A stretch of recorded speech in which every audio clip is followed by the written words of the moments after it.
Right now, an immense volume of human knowledge is racing through the dark. Bank transfers, streaming video, global communications, all pulsing down fiber optic lines at the speed of light. We rely on these rapid light pulses everywhere. They map physical spaces in LiDAR scanners, read blood oxygen levels in medical pulse oximeters, and transmit commands from your TV remote. But there is a physical disconnect.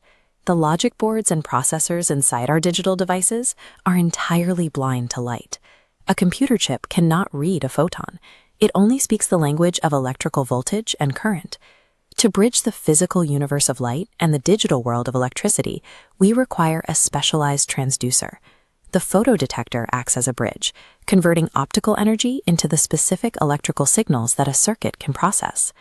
Older thermal detectors work by absorbing radiation, heating up, and measuring that temperature change.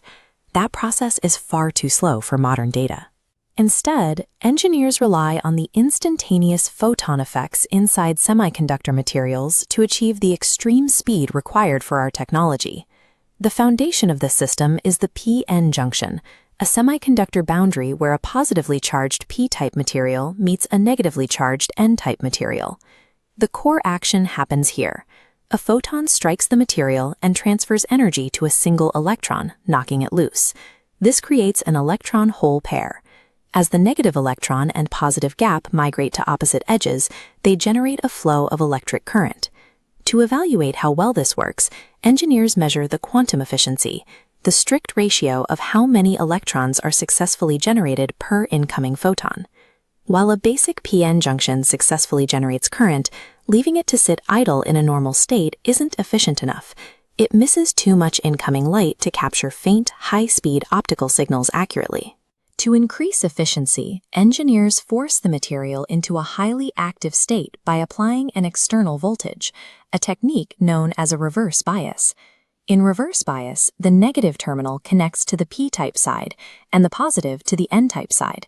This actively pulls internal charges away from the center, widening the depletion region.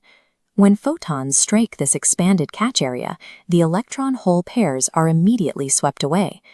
The efficiency of this engineered system is measured by its responsivity, the ratio of output electrical current generated per unit of input optical power.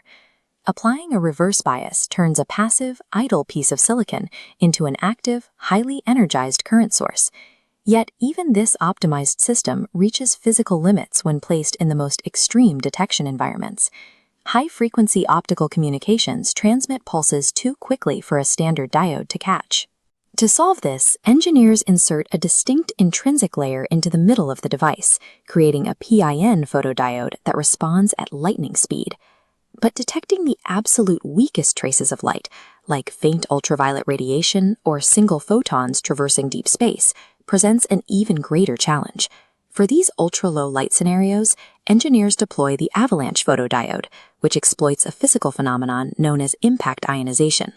Inside an avalanche photodiode, extreme electric fields instantly accelerate a single freed electron. This electron slams into neighboring atoms, knocking their electrons loose, setting off a chain reaction that yields a massive, cascading swarm of charge. By forcing the semiconductor into an internal avalanche, the detector massively amplifies its own signal, reading the faintest possible light before the data ever leaves the device. To capture light perfectly, we evolved from basic silicon junctions to advanced architectures capable of manipulating the quantum physics of semiconductors. Constructing these microscopic structures requires extreme precision and strict contamination control, relying on the complex, sterile industrial reality of modern cleanroom fabrication. When millions of these highly tuned photodiodes are grouped together in two-dimensional arrays, they become the CMOS and CCD image sensors that power all modern digital cameras. Whether they are decoding massive data streams from a fiber optic cable or capturing a high-resolution photograph, they rely on the exact same internal physics. Photodetectors operate as silent, instantaneous translators, providing the precise mechanism that allows the digital world to finally see the physical universe.